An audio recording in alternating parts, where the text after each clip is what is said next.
is going to be 50% higher than any other solar cycle in recorded history, which means since Galileo, 24 solar cycles, which are 11 years long, it's going to be the biggest solar activity that they've recorded. Now, why would they say that? And how would they know that? And if they do know it, and they know that there's going to be increased solar mass ejection, solar sunspot activity, and we know there's also a scientific link directly with volcanoes and earthquakes, they're not telling people to move away from fault zones. They're not telling people about the danger of a super tsunami from the Mauna Lea volcano sliding into the Pacific Ocean or the La Plata in the Azores breaking off and sliding, creating a super tsunami. They're not talking about any of this stuff, although you see it on the Discovery Channel, History Channel. It's like out there, but people think, oh, that's just weird 2012 entertainment. No, something's coming, and here's the sequence of events I expect. And I'm not setting dates here. I'm not saying it's 2012. I'm saying that we're going to have increasing volcanoes and earthquakes. We're going to have increasing climate things where it'll get really wet or real dry or real hot, which means crop failure. So, and I agree with that, just based on history, not even based on agreeing with your theory yet, but just looking at what is happening. Yeah, I'm trying to present things in little tiny pieces. It's got to happen again, yes. Yes, little tiny pieces, so when people put it all together, they say, oh my gosh. Yes. Because I'm taking all these little pieces, and it was not a big leap of logic, but little leaps, okay? Mm-hmm. So here we have now a situation where I expect crop failures, I expect climate shifts so that it's going to rain like crazy so the crops will be leaking in the ground, or we'll have increased snowfall, so it may be a week or two late, say, in the northern latitudes. Like, we've had more rainfall in California for years than the northern United States. There's been incredible amounts of snow in the northeastern United States and the north. Yes. Now, all of these events are happening at a time when we know they also precede an ice age. Now, I don't know, did you see the movie The Road? I don't know how many of your listeners saw that. It's a very disheartening movie. I'm not even recommending it. I haven't seen it. I read the book. It's by Cormac McCarthy. It's a wonderful writing, and it is so depressing. Yeah, I don't want people to be depressed. But I think that's where we're headed. Well, I think, see, the thing is, I'm an optimist, but I believe what's called realistic optimist. I'm the guy that back in the late 80s, if you arrived in the Augusta Regional Trauma Center and you had 90% burns to your body, I wasn't preparing you for an autopsy. I was preparing you for survival. Mm-hmm. I was preparing you for skin and pigskin grafts and things to keep you from going into cardiogenic shock and things to keep you in a state so you wouldn't start seizuring from electrolyte problems. So a few weeks later, even if you look like hell, you're on your way back to the world of the living. Mm-hmm. Now, that's the way I approach this problem. If you aren't a sober, this is the whole ugly truth, you're dead. Okay? And that's where we're going with our planet. And here's what I expect. I expect a magnetosphere, as it says in the Bible, that all the grassy plants and 1/3 of the trees died, and the oceans. Now, here's what happens in the oceans.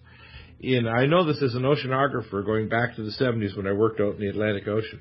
I worked with the Bedford Institute and Dalhousie University in Halifax before I went into medicine.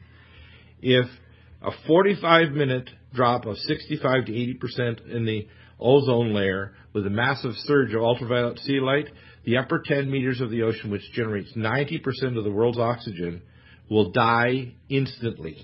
Well, let me run something else by you. With this plasma ejection that you're talking about, the coronal mass ejection, but with these earthquakes, with the magnetic pole reversal, we do have electrotelluric currents running through the Earth at all times.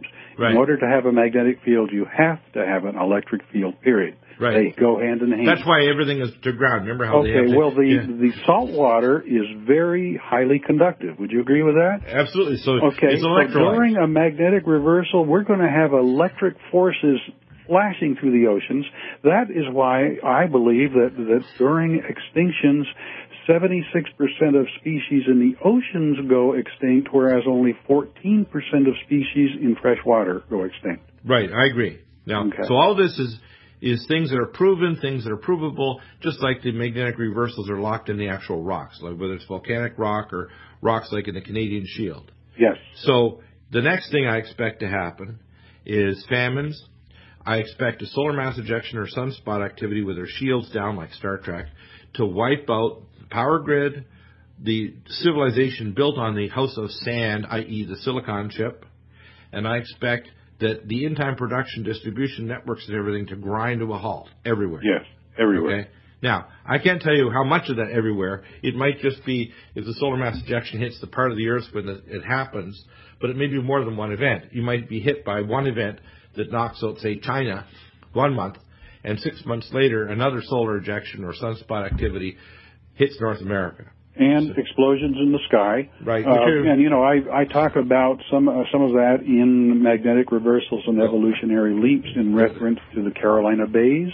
Right. There are more than 2 million holes that were blasted into the ground at the last magnetic reversal about 12,000 years ago. Right. They're called the Carolina Bays. These holes in the ground, some of them are as big as an acre. Some of them are as much as 7 miles across. They're bigger. And you can go onto Google Earth and you can see these things for yourself. I want you to stay over, by the way, for the first segment, because I need to finish this off here. This is really important. And we're going to also come back in hour 3 with Dr. Tim Ball, and we need to, I'd love to get you back even for a minute, but here's the point. The next thing I expect to happen is that at or after 2012, and I'm thinking more like 2016 in this region, but it's going to be a time when this approaching dwarf star combined with the increased volcanism and earthquakes caused by this precession event, as the mantle is moving more and more quickly towards Siberia, you're going to start to see a conjunction of the movement of the crust. In other words, the crust is going to start moving, in a sense, in the opposite direction to the magnetic pole moving towards Siberia. And I don't know about that one, but well, wait. Give you an example. This is a historic and geological record. How many million years ago? I think it's something like 20 million years ago. Alaska was on the equator. Oh, well, the tectonic plates are always moving. Right, 20 million years ago, Alaska. And if you actually look at the positions of the continents, you'll see very good evidence that South America fit perfectly against Africa, like the ancient biblical records. Absolutely. Yeah, that was 65 million years ago that they probably were fitting together. Right. So we're talking about things over very vast periods of time, but the movements, I call it the crustal slip, not a flip of the whole planet like Gerald in the 2012 movie, but a crustal slip. And that slip, by the way, we move at a relatively low pace. We're talking about a pace of, say, 1.6 miles per hour, which over 2 months, if it slips, and over 2 months, would move North America southward by 1,200 miles. Well, some of these magnetic reversals apparently occurred in less than 30 days. So yes, that could happen. In other words, the reversal happens at the same time there's a crustal slip. And there's some evidence that has happened. For example, the ancient maps that they used, Americo Vespasi, the Portuguese map maker that went beat back to ancient Sumer in Egypt. And stay over for the next segment because I needed to continue this. They had a map.